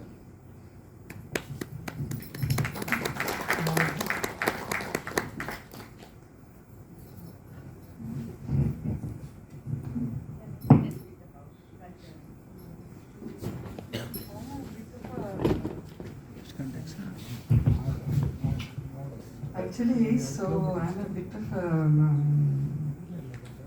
not the correct person, because I have never worked in the industry. I'm sharing it right up front. I've never worked in the industry, and I've never, because as a documentary filmmaker, we don't have, we are completely outside the system, outside the industry in that sense, you know. So what I'm going to share will be quite different, a little bit. What I'd like to say about my journey a little bit is that I only came into documentary films because I was into feminist politics. Otherwise, I would not have come into documentary films. I think, I don't know what other professions one could have done in another life, you know, maybe I would have been a historian, something, anyway. So the journey actually started, I think, many of us, our generation, I would say that from a very sheltered middle class life, you come, for me, I came into politics, political understanding, not into politics, because of the emergency. I think that was, I would say, you know, that those 18 months were completely like, how will you call it, you know, like a political baptism, right? And I think at that age to see what state power looks like, you know, to see how those forces work, is something that has not left me in all my work. It is a very, very strong influence, and it works out in many of the films that I have done.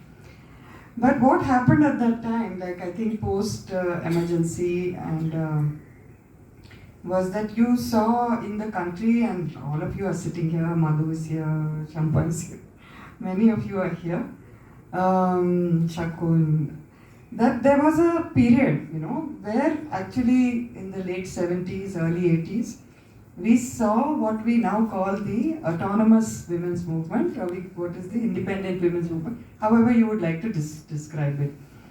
And I think it was a very exciting time, very heady time, and being part of that, you know, there was one little bit of history. There was one very, very important meeting that was held in Bombay. And so where you had women who had, for example, come out of left parties, okay? You had women who were academics. You had women who were, because of the abuses of the emergency, there were a lot of, for example, the birth of the human rights movement had started in India, you know? Women were part of fact-finding teams whether it was encounters, whether many of these things.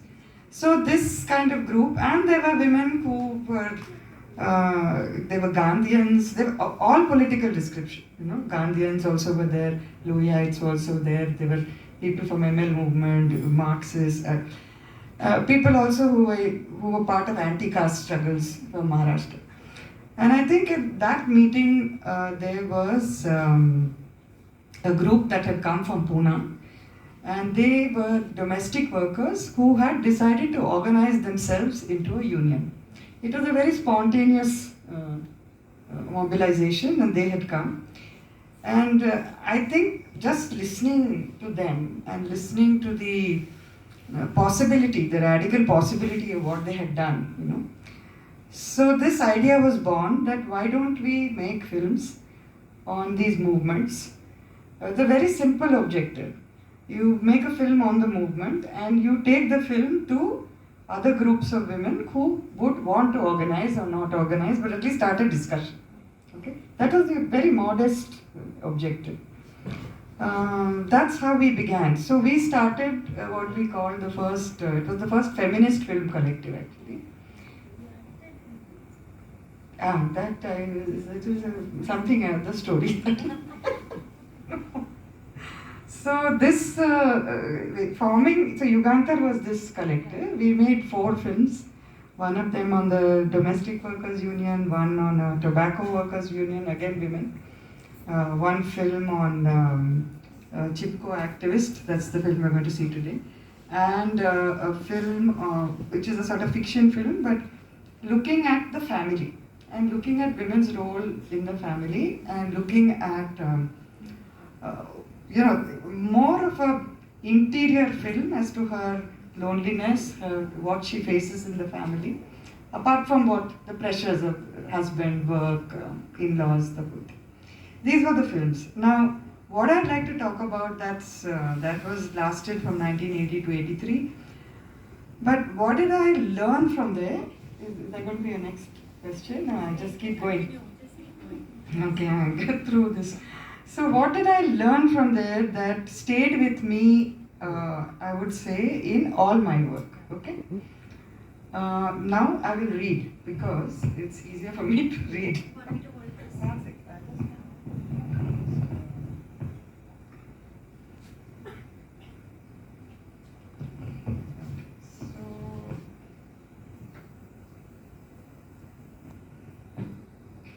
Ask you to imagine, like in say 79, 1980, even if you saw documentaries, you know, women didn't speak in them. You never heard their voices, right? There was always a voiceover narration, mostly in a male voice also. So this idea for us, it sounds very simple, but for me, the idea of voice, I would like to say, actually women's speech, is something that is very exciting for me. It started then. And one thing we felt that it's not just enough to have feminist politics. Okay, feminist politics is one thing. But when you're working, like you're working as a collective, you're working with a union, which is another collective. What is the feminist politics of filmmaking? How in your filmmaking process, what are you doing, right?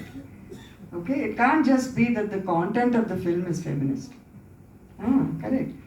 So in that, I feel like, okay, so here I just want to share, now this is where I'm going to write, okay. So one of the things is that these women were brilliant, they were brilliant strategists, okay. They had an understanding of their situation, they knew how to negotiate, okay. So for us, we felt like, how do you communicate the shifts, in political consciousness of our subjects back to the audience, and particularly women audiences, So there is a continuous loop. How do you tell these stories, and how do you make theory of this politics of what they're trying to do, and how this representation, how is it going to intervene in existing discourses? Right? Existing notions of work, of labor, women's work, women's rights. How is it going to, impact and intervene? How intervention or disrupt or whatever, that. So, so basically, as I said, it's now I have to say that we were very conscious that we were middle class women, okay, and we were working with working class women, and how do you find a way where the women whom we were filming, okay? So what do you want your story to be? What do you not want to say, okay? What is in it for you? So how do you create a documentary practice? And it is as much creating a theory about politics of representation through practice, okay? How do you frame women as workers, okay? How do you bring in the caste question? How do you bring in the minority question? And so, this was a process, this was a process we had to do every time with every group. It's not a one-time thing, with each group you negotiate, you plan the process, it's different. And there, that process involves essential, how will I say, political questions, Like, where are we located? Where are they located? What is the power equation, okay? And what is the meeting ground? And is that trust? And by trust I mean, is there political trust in what we are doing, etc. So in every aspect of the process, it was like, how do you create political alliances and affiliations? It's not about, speaking for, we're not behalfists, not to be a behalf person, you're not being a behalfist. But how do you really talk about alliances, I would feel? Speaking beside, not for. Okay, this is a difference, right? Then the other thing is, see, how participatory can you be? You have to be realistic, right? In those days, I don't know, for young people today, it's very hard to imagine that if you're shooting on film, you don't know what your footage looks like till it comes back from the lab, right? Today, you're shooting on your phone or you're shooting digital, you know at once, right? You can show it at once. There is a conversation, okay? So this participation was also about trust, right? So how could you bring them on board at all stages of filmmaking? And you have to maintain participation, not control. Okay, this is a very tricky thing I'm trying to say, and I'm not saying we succeeded always, but it was an attempt. These were principles we were trying to. Conscious of it as you were functioning. Yeah, So this is the thing. So, like we had the apparatus, we had the camera, we had the information, and so it was tedious work. We had to show rough cuts to them. We had to share narration. We had to co-author narration. Okay. So, and sometimes we may have had one analysis, the group has another analysis. This is not happy. You have to negotiate, you have to convince each other, and you have to accept, both sides, what's happening. So this is all, how do you deal with there are political dynamics, no? So the relationship has to be respectful, and there may have been decisions in that negotiation which led to an aesthetic mess also. You have to be prepared that it will go wrong, look terribly wrong. Nothing you can do about it, you have to accept, okay? Or it will be politically even a bit difficult, that also, right? But the thing is, once you're committed to this process, you have to take it till the end, okay? Anyhow, that is basically what I wanted to say. It's just, I can say many things.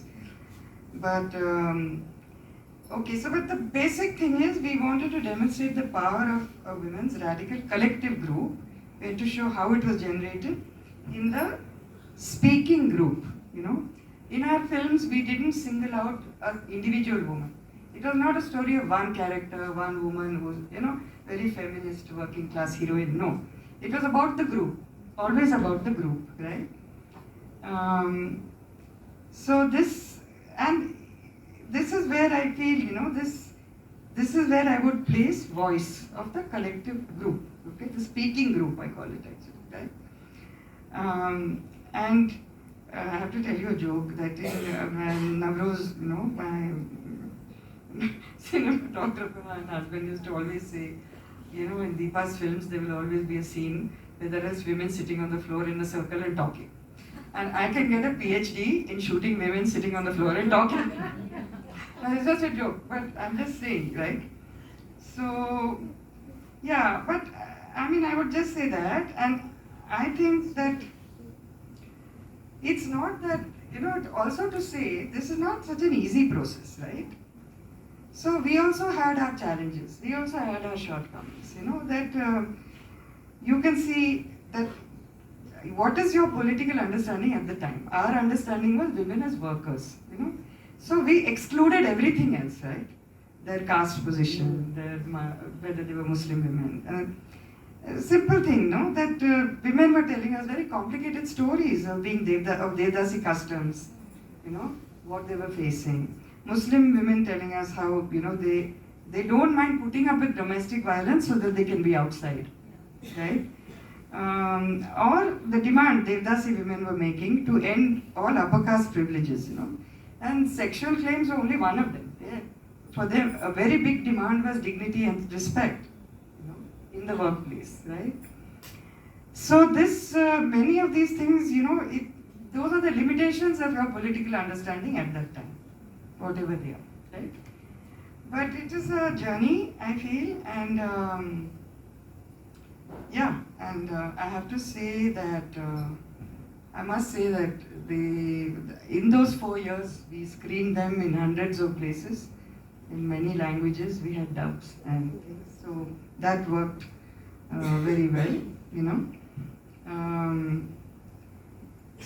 Anyway, and I would say, can I just finish? Okay, I feel what I have taken from there, okay, is that that experience, right, is, so for me, each time I start a new film, for example, the lesson is, you interrogate your intention, okay, and you have to negotiate a collaborative political partnership. You have to figure out the visual style, iconography that will work to contain the radical potential of women's movements. And I would say that there weren't very many precedents for this kind of thing. Where would we look for these role models? It's a journey, you have to create your process and keep going. And so what can I say, you have to be critically self-conscious, that's all, and that's all I would like to say. Thanks so much.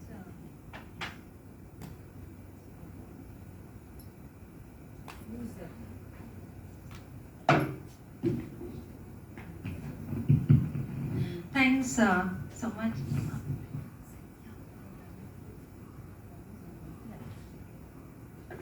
Thanks so much, Deepa, for sharing that and for sharing such a, you know, interactive, complex kind of process that all these different points coming together. So thank you for sharing that in such detail. And thank you, Dr. Vijayamma, for sharing your experiences, and Champa for being our guide. Deepa short films ಮಾಡೋದ್ರಿಂದ, ಸಾಕ್ಷ್ಯಚಿತ್ರಗಳು ಮಾಡೋದ್ರಿಂದ ಇಷ್ಟು ಸ್ವಾತಂತ್ರ್ಯ ಇರುತ್ತೆ. ಇಂಡಸ್ಟ್ರಿಯಲ್ಲಿ ಕಷ್ಟ. ನಾವು ಒಂದು ಹಂತದಲ್ಲಿ, ನಿಮ್ಗೆ ಯಾರಿಗೆ ನೆನಪಿದೆಯೋ ಗೊತ್ತಿಲ್ಲ, ಈ ಶಾರ್ಟ್ ಫಿಲ್ಮ್ಸನ್ನು ಸಿನಿಮಾಗೆ ಮುಂಚೆ ಹಾಕಿ ಅಂತ ಒಂದು ಒತ್ತಡ ತಂದ್ವಿ ಕನ್ನಡ ಇಂಡಸ್ಟ್ರಿಯಲ್ಲಿ. ಅದಕ್ಕೆ ಸ್ವಲ್ಪ ಪ್ರಯತ್ನಗಳೇನೋ ಆಗ್ತಾ ಇತ್ತು, ಅದು ಒಪ್ಪಿಗೆನೂ ಆಗ್ತಾ ಇತ್ತು. ನಮ್ಗೆ ಬಂದ ದೊಡ್ಡ ಪ್ರಶ್ನೆ ಏನಂದರೆ, ನಾನು ಎಷ್ಟು ಹೇಳೋದು ನೀವು ಒಪ್ತಿರೋ ಗೊತ್ತಿಲ್ಲ, ನಾವು ಈ ಥರದಲ್ಲಿ ನಾವು ಹಾಕಿದ ತಕ್ಷಣ ಬಲಪಂಥೀಯರು ಧರ್ಮ, ಸಂಸ್ಕೃತಿ ಇತ್ಯಾದಿ ಇತ್ಯಾದಿ ಅವರು ಒಂದು ಶಾರ್ಟ್ ಫಿಲ್ಮ್ ತಂದು ಕೊಟ್ಟರೆ ಹಾಕಲ್ಲ ಅನ್ನೋಕ್ಕಾಗಲ್ಲ, ಮತ್ತು ಅವರು ಮಾಡ್ತಾರೆ. ಇದು ಭಾಳ ಇಕ್ಕಟ್ಟಿನ ಸಂಗತಿ. ನೀವು ಹೇಳ್ದಂಗೆ ಎಮರ್ಜೆನ್ಸಿ ಟೈಮ್ನಲ್ಲಿ ನಿಮಗೆ ಜ್ಞಾಪಕ ಇರಬೇಕು, ಜಾರ್ಜು, ಸ್ನೇಹ, ಪಟಾಭಿ, ಅನಂತಮೂರ್ತಿ, ನಾನು ಎಲ್ಲ ತುಂಬ ಕೆಲಸ ಮಾಡಿದ್ವಿ. ಆ ಕೆಲಸ ಮಾಡ್ತಿದ್ದ ದಿನಗಳಲ್ಲಿ ನನಗಿದ್ದ ಭಯ ಏನಂದರೆ, ನಾನು ಕೆಲಸ ಮಾಡ್ತಾ ಇದ್ದ ಉದಯವಾಣಿ ಪತ್ರಿಕೆ ಇದೆ. ಆ ಪತ್ರಿಕೆಯ ದೊಡ್ಡ ಹಿರಿಯರೊಬ್ಬರು ಸೆಂಟ್ರಲ್ ಗೌರ್ಮೆಂಟಲ್ಲಿ ರೈಲ್ವೆ ಮಿನಿಸ್ಟರ್ ಆಗಿದ್ದರು. ಸೊ ಆ ಪತ್ರಿಕೆ ಸಂಪೂರ್ಣವಾಗಿ ಎಮರ್ಜೆನ್ಸಿ ಪರ ಇತ್ತು. ನಾನು ನನ್ನ ಸಣ್ಣ ಕಾಲಮಲ್ಲಿ ಒಂದು ಕುಟುಕ್ತಾ ಇದ್ದೆ, ಅಷ್ಟೇ ಕಾಲಮ್ ಆ ತಿಂಗಳಲ್ಲಿ ಬರ್ತಾ ಇರಲಿಲ್ಲ ತುಷಾರದಲ್ಲಿ. ಇದು ನನಗೆ ಆಮೇಲೆ ಅನ್ಸೋಕ್ಕೆ ಶುರು ಆಯಿತು, ನನಗೆ ಇವರು ಕೆಲಸದಿಂದ ತೆಗಿಯೋಲ್ಲ ಅಂತ ಏನು ಗ್ಯಾರಂಟಿ. ಆದರೆ ನನಗೆ ದುಡಿಯೋದು ಅತ್ಯಂತ ಅನಿವಾರ್ಯ ಆಗಿದ್ದರಿಂದ, ಹೊಟ್ಟೆ ಪಾಡಾಗಿದ್ದರಿಂದ, ಆಗ ನಾನೊಂದು ಮುದ್ರಣಾಲಯ ಪ್ರಾರಂಭ ಮಾಡಿದೆ. ಸ್ನೇಹ ಡೈರಿ ನಾವೇ ಮುದ್ರಿಸಿದ್ದು ಕೂಡ. ಆ ಇದರಲ್ಲಿ ಒಂದು ಮುದ್ರಣಾಲಯ ಅಂದರೆ ಒಂದು ಚಾಲೆಂಜ್ ಬೇಕೇನೋ ಬದುಕಿಗೆ.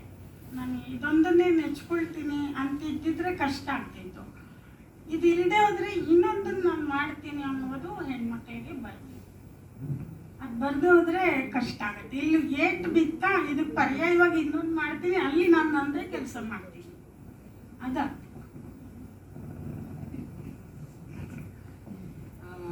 I want to say one thing now, that just one last thing, that will be very short, that you know the media scape we are in now, like everybody knows what it is, right? And I think this you know, self-censorship is happening, you know, and not only self-censorship but also the way, you know, the whatever you make, for example, the kind of, it's not just that in the old days it was only the censor board, right?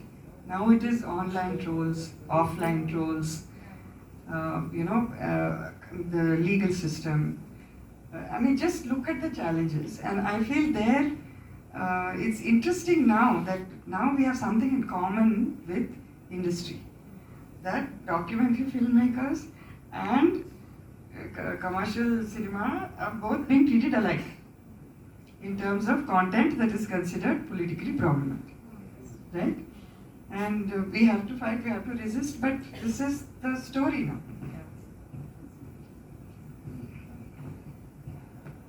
Okay, thank you very much for listening to us, and Jessica, we'll move to the next panel then, or you have a film after this, right? Yeah, okay. You want to open it out? Okay? Okay. Yeah. If there are any questions from the audience.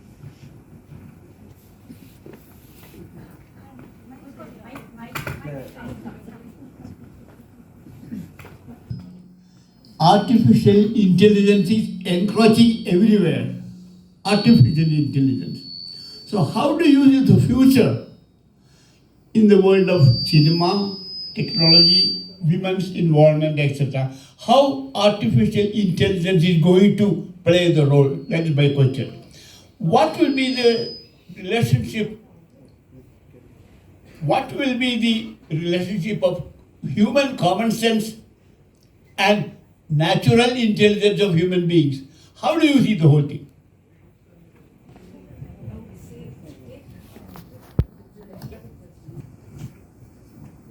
A I ಕೂಡ ಮನುಷ್ಯ ಮಾಡ್ಕೊಂಡಿದ್ದೆ ಅಲ್ಲ sir. ಬ್ರೈನ್ಗಿಂತ A I ದೊಡ್ಡದಾಗೋದೇ ಇಲ್ಲ. ಅದಕ್ಕೆ ಪರ್ಯಾಯವಾಗಿ ಕಟ್ತೀವಿ.